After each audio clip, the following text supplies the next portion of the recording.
the breaking news today is the Ottawa REDBLACKS announced they have fired General Manager Marcel Desjardins, or as their news release says, relieved him of his duties.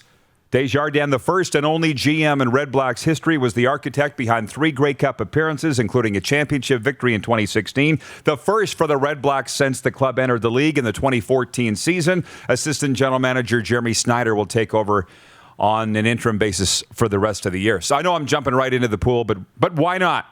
Don't have a lot of time here in the warm-up for E-Cold Electric. So just to give you a little idea how my world works, Moose is on the other side of that wall. You're in your office doing business and counting money and doing the things that you do. I'm out here on the phone, and a football guy from the States called me. He had started calling me at 6:30 this morning, and I couldn't answer his call. Finally, I'm like, yeah, what? He's like, well, these are the names. These are the names being bandied around. And I'm like, that didn't take long. Yeah. And he goes, well, the one name is Hillman. There's, Hillman could be there, but he might not be. I'm like, who's Hillman? And he goes, not Hillman, Tillman, Pat Tillman. And I'm like, Pat Tillman? He's the Arizona Cardinal that quit the Cardinals, that joined the Army and went to Afghanistan and lost his... Not Pat, it's Eric Tillman. He's like, oh, whatever. His name's coming up. And so it led to the poll question here today for Capital Auto Mall Universal Collision Center. We're right out of the gate. We're jumping into this. Who should be the next general manager of the Ottawa REDBLACKS? And the options that we came up with are Chris Jones, who's always coming up in every poll, right? I love it. Paul LaPolice, who is the current head coach of the Ottawa football team. And we think that he could be moved into a dual role. Our good man, Jim Popp, I believe the greatest general manager in the history of the CFL, 6 Grey Cups under his credit, will prove me right. And then Brendan Taman, and I just happened to talk to Brendan Taman's agent when I was in Miami a couple of weeks ago. You know who he is. I don't know. I think if I'm Ottawa, I'm giving Paul LaPolice the GM title. The thing was, I'd been hearing for weeks that they were going to fire Marcel Desjardins, and then it wasn't happening, and I was starting to feel like a fool. So I'm like, I'm out on this.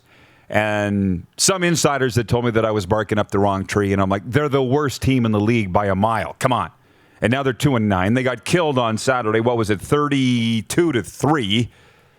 They had no choice but to fire Marcel Desjardins. He did a great job, but all good things come to an end. Believe me, all good things come to an end. Show me an example where it hasn't. He's done a great job, but they're the worst team in the league. A change had to be made. And here we are. Like I'm saying, I didn't even say fire the show horn. Can you fire the quick 6 show topics? Because we're into number 1 deep already on this Monday. Over to you, Moose Knuckle. You say all good things come to an end. Yeah. And if you want the example, you just have to say all good things come to an end. They haven't come to an end yet, right? Because they all do eventually. Marcel Desjardins did a really great job with this Ottawa Football Club. I mean, won them a Grey Cup, had them in the Grey Cup, tons of success out of the gate.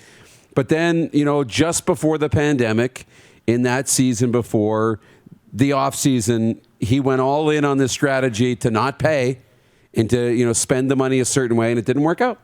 And sometimes you got a path in the road to take, and sometimes you take the path that's a dead end, right? He made a choice, it didn't work out, now he's got to find another job. That happens in sports.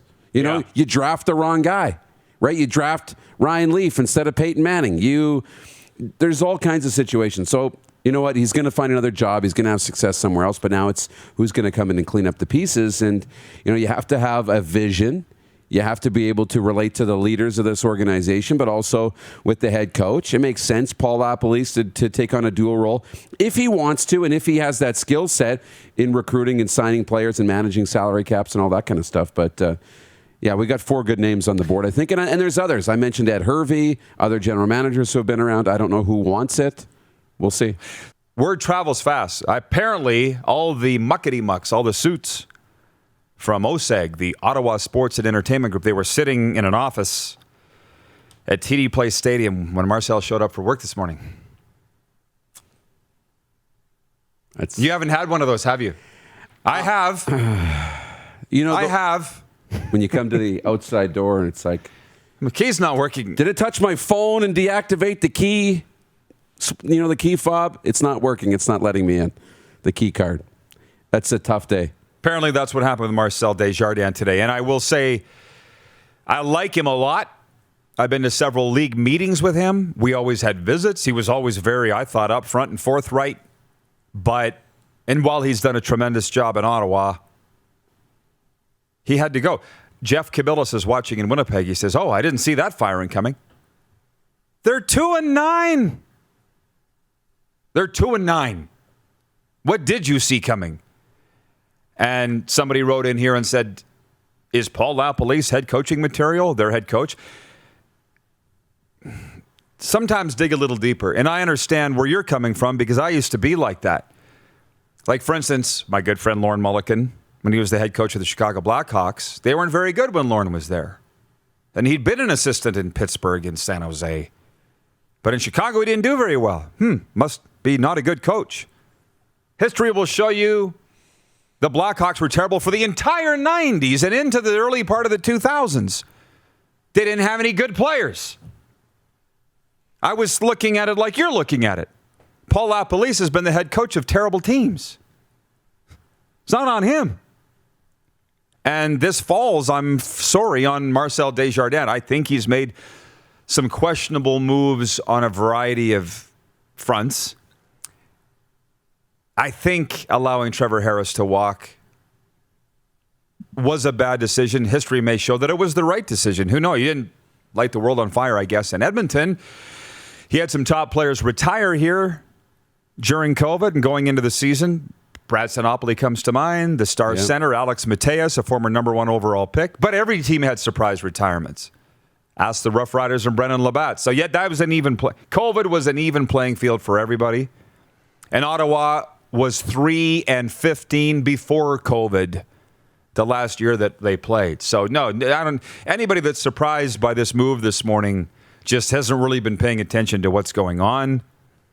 And when I put Paul LaPolice in the poll as the potential next general manager, it's because there is a movement, from what I understand, to give him both titles, GM and head coach.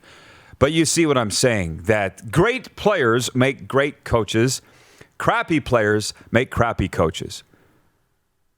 That didn't just dawn on me, but you might want to file that. Yeah, and the question comes in, why not? Why do it now and not wait till the end of the season? Well, again, it becomes a saying of hire slow and fire fast. As soon as you know. Why keep somebody in a job when you know they're not the future? And if it's Lapo, or if it's somebody else coming in to take that position, or if the assistant GM is going to do it for the rest of the year, you can start using this time to evaluate your team, set up culture the right way, do things properly, and get a jump start on next season, right? What you do day in and day out today will help determine what you're going to look like on day one tomorrow. So this is an opportunity for them to get a jump start on next season by making this move now. Doing the back and forth here with our viewers, Chris Bird in King City, Ontario says, why wait? The Red Blacks are so done. May as well fold their hand and work on the dealer for a better hand, which is what you're saying. Yeah. And that was what, it was a month ago that I was reporting that Desjardins was going to get fired. And, I think you were privy to the conversation. One of these CFL insiders said to me, no, Rod, he's super tight with the chairman there, and I don't think he's going to get fired. And I'm like, what, are they waiting to get better? Because they're not. They're by far the worst team in the CFL. By far.